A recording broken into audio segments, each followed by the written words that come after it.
শিশুদের সাঁতার শেখা জরুরি, কারণ এটি একটি জীবন রক্ষাকারী দক্ষতা যা পানিতে ডুবে যাওয়ার হাত থেকে তাদের বাঁচায়, শারীরিক ও মানসিক বিকাশে সহায়তা করে, আত্মবিশ্বাস বাড়ায় এবং একটি চমৎকার শরীরচর্চার মাধ্যম।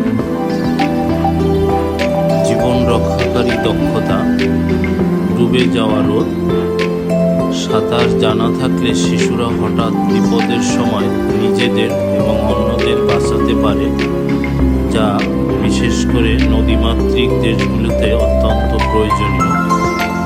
পানিতে স্বাচ্ছন্দ্য: সাঁতারের মাধ্যমে শিশুরা পানির ভয় কাটিয়ে উঠতে পারে এবং যে কোনো জলীয় পরিবেশে নিজেদের সুরক্ষিত রাখতে পারে। শিশুদের শারীরিক ও মানসিক বিকাশ: শক্তিশালী শরীর।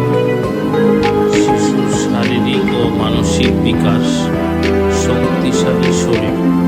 সাঁতার একটি চমৎকার ব্যায়াম যা হার্ট ও ফুসফুসের কার্যকারিতা বাড়ায়, বেশি শক্তিশালী করে এবং সামগ্রিক শারীরিক সুস্থতা নিশ্চিত করে।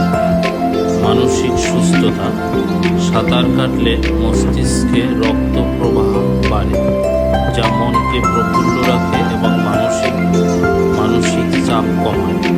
আত্মবিশ্বাস বৃদ্ধি: যখন একটি শিশু পানির ভয় কাটিয়ে সাঁতার শিখতে পারে তখন তার আত্মবিশ্বাস বাড়ে এবং সে নিজেকে আরও বেশি সক্ষম মনে করে। শিশুর অন্যান্য উপকারিতা: সামাজিক দক্ষতা ও শৃঙ্খলা।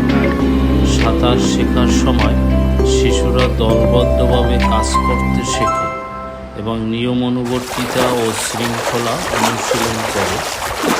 সর্বাঙ্গীন ফিটনেস: এটি একটি সামগ্রিক শরীরচর্চা যা শরীরের বিভিন্ন পেশিগোষ্ঠীকে ব্যবহার করে এবং নমনীয়তা বাড়ায়। ইউনিসেফ এবং বিশ্ব স্বাস্থ্য সংস্থা জানিয়েছে বাংলাদেশে প্রতিদিন গড়ে প্রায় 40 জন শিশু পানিতে ডুবে মারা যায়। বাংলাদেশে 1 থেকে 17 বছর বয়সী শিশুদের মৃত্যুর অন্যতম প্রধান কারণ হল পানিতে ডুবে মৃত্যু। এই মৃত্যুর ঘটনা প্রতিরোধ করতে শিশুদের প্রতি মনোযোগ বাড়ানো, তাদের সাঁতার শেখানো এবং বাড়ির আশেপাশে ও বাইরে থাকা জলাশয়গুলো নিরাপদ রাখা প্রয়োজন। তাই শিশুদের সাঁতার পানিতে ডুবে